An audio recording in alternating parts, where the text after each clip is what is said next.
Selamat sore para netizen dimanapun kita berada, salam inspirasi bagi kita semua. Ini yang cukup menarik analisis dari Ade Armando begitu. Sampai hari ini tidak selesai-selesai berbicara tentang Anies Baswedan. Dan bahkan dia mengatakan Ade Armando belak-belakan soal faktor Anies Baswedan yang semakin nyata bisa jadi presiden di 2024. Padahal para buzzer dan cebong sekarang tidak percaya begitu kan, saking paniknya terhadap elektabilitas Anies Baswedan begitu. Dan bahkan komentar-komentar netizen seperti ini di Twitter. Ini komentar-komentar netizen. Ade Armando belak-belakan soal faktor Anies Baswedan yang semakin nyata bisa jadi presiden di 2024. Tumben bicara lurus, biasanya susah kalau lurus. Orang gila didengerin ini. Kali ini gue sepakat sama Ade Armando. Dia berpikir realistis. Calon lain masih akan-akan. Anies sudah jauh di depan. Seperti Honda semakin di depan. Bukannya itu slogan Yamaha. Ade Armando ternyata masih ada sisa sedikit nalar sehat. Dianggap orang tidak waras oleh netizen begitu kan. Si Ade kok takut gitu ya? Si Simple jangan ada udang di balik bak kartu suara ini. Bapak ini kok takut banget ya Anies Baswedan jadi presiden? Buzzer ini banyak sekali. Yang ini fobia Anies banget. Kalau Anies beneran jadi presiden RI bisa klop nih orang. Rupanya udah pada panik. Semua akan Anies pada waktunya. Saya mohon jangan sering-sering upload berita Bang Anies, nanti banyak yang meninggal karena serangan jantung. Hehehe. Terutama dari komunitas cebong, buzzer, RP dan PSI. Banyak sekali yang kepanasan dan kebakaran jenggot hari ini para cebong dan buzzer begitu kan.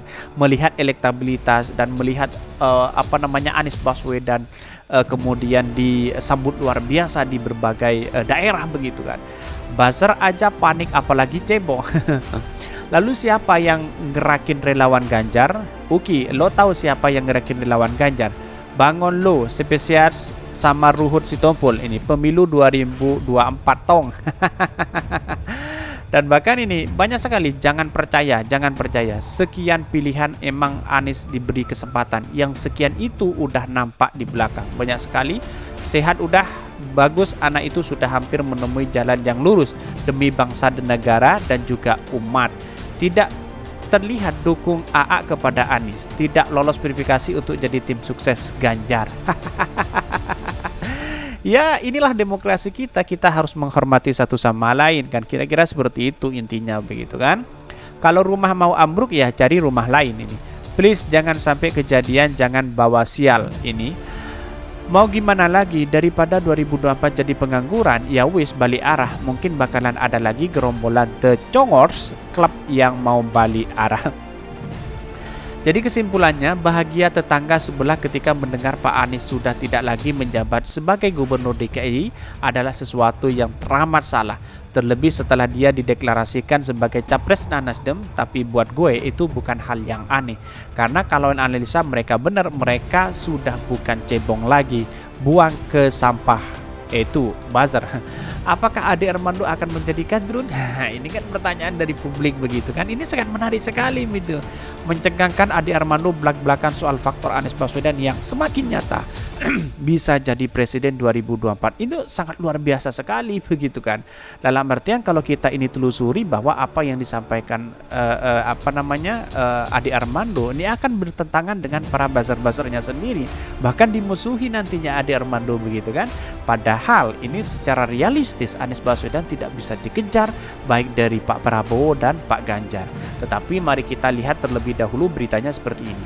Ini beritanya, Ade Armando belak-belakan soal faktor Anies Baswedan yang semakin nyata bisa jadi presiden di 2024. Bahkan dikutip dari Gelora, pegiat media sosial Ade Armando menyoroti calon presiden dari Partai Nasdem Anies Baswedan yang bisa memenangkan Pilpres 2024 dan menjadi presiden di 2002. Hal itu ditanggapi Ade Armando melalui tayangan YouTube channel Cokro TV. Dalam tayangannya tersebut Ade Armando mengungkapkan bahwa dukungan terhadap Anies Baswedan naik dari hasil survei yang dinyatakan peningkatan sebesar 6%. Wow, sangat luar biasa sekali begitu kan. Ternyata para cebong hari ini juga mengamati seperti itu begitu kan. Akankah Ade Armando akan menjadi kadrun? Ini yang menjadi pertanyaan publik begitu kan. Bisa jadi tidak menjadi masalah. Semua orang berada di negara demokrasi memilih sesuai dengan keinginan mereka begitu kan. Kita harus menghormati satu sama lain begitu. Apakah dia berani dikatakan kadrun oleh teman-temannya? Ya, ini yang menjadi pertanyaan begitu. Ade Armando menilai bahwa kenaikan itu sangat signifikan jika dilihat dari bulan-bulan sebelumnya. Kenaikan dukungan terhadap Anies sebesar 6% adalah peningkatan yang sangat signifikan, ungkap Ade Armando dikutip dari Newsworld dari tayangan YouTube channel Cokro. Ade Armando juga menyebutkan jikalau survei dilakukan pada Januari tidak akan heran kalau suara Anies sudah melampaui suara Ganjar. Lantas, apa yang menyebabkan elektabilitas Anies Baswedan kian meningkat dan menjadi semakin nyata bisa jadi presiden 2024? Menurut Ade Armando ada satu faktor yang sangat mempengaruhinya. Banyak sekali begitu kan? Tapi inilah demokrasi kita begitu. Kalau Anies Baswedan tidak bisa dikejar, ya mungkin yang lain ya udah jangan menjadi calon presiden aja, kira-kira kan seperti itu begitu kan, daripada kalah dari di akhir mending kalah dari awal kan begitu kan. Apa yang menyebabkan peningkatan elektabilitas Anies? Jawabannya sederhana, saat ini Anies sudah dideklarasikan setiap sebagai capres, tutur Ade Armando. Ini sangat menarik sekali begitu, bahwa persoalan hari ini adalah bahwa Anies Baswedan disambut luar biasa di daerah, walaupun ada sedikit penolakan segelintir orang, ada 15 orang, ada 10 orang yang menolak, itu wajar-wajar aja, itu bagian dari demokrasi.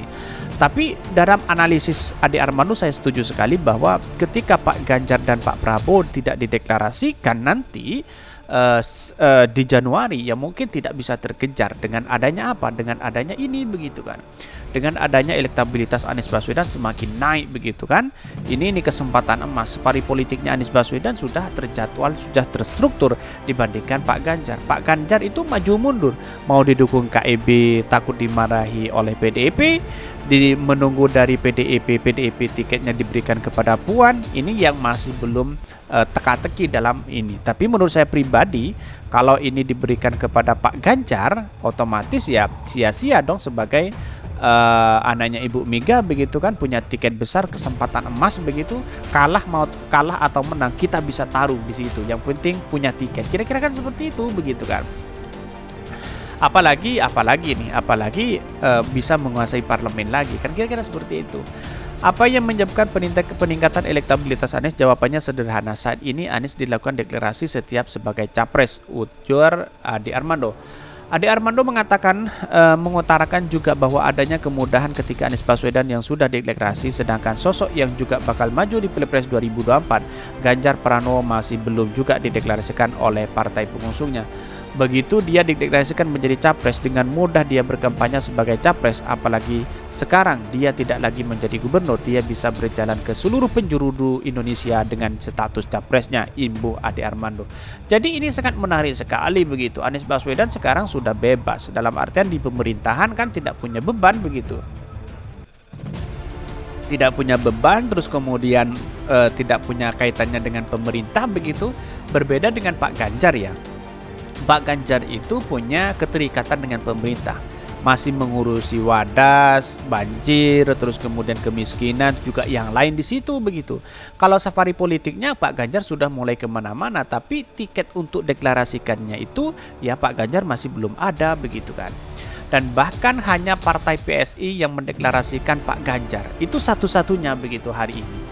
Dan ini menjadi tertawaan seluruh rakyat Indonesia begitu, karena partai yang tidak nyampe di ambang batas parlemen sudah mendeklarasikan itu bersama wakilnya Mbak Yeni begitu kan. Ini kan sangat lucu sekali, dan bahkan ditanya Pak Ganjar sudah dideklarasikan oleh partai PSI. PSI itu sopo? PSSI kali kan begitu kan. Jadi tidak kenal begitu. Apakah ini masih dipertahankan untuk mendeklarasikan Ganjar?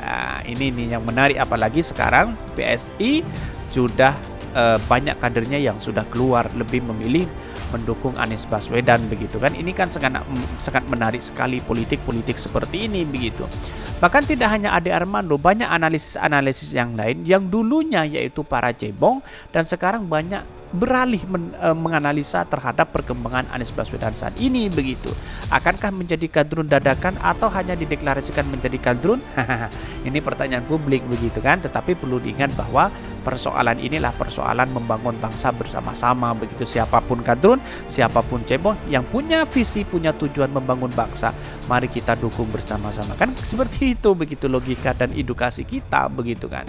Tidak perlu kita menjerumuskan orang, menjelek-jelekan orang sebenarnya, tetapi lihat dari perilaku sebagai sosok pemimpin. Tentu Anies Baswedan sangat luar biasa, tidak hobi nonton B itu, tidak lagi pencitraan, tidak lagi dan berbagai hal begitu. Anies Baswedan fokus bersama rekam jejak, bukan visi dan misi yang dituangkan seperti para calon-calon yang lain. Kira-kira seperti itulah. Kesimpulannya hanya satu, bahwa apa yang saya setuju dengan pendapat analisis dari Ade Armando. Di satu sisi dia sudah tidak biasanya begitu menganalisa seperti ini. Biasanya kan menggoreng habis-habisan berita Anies Baswedan begitu. Kira-kira seperti itu.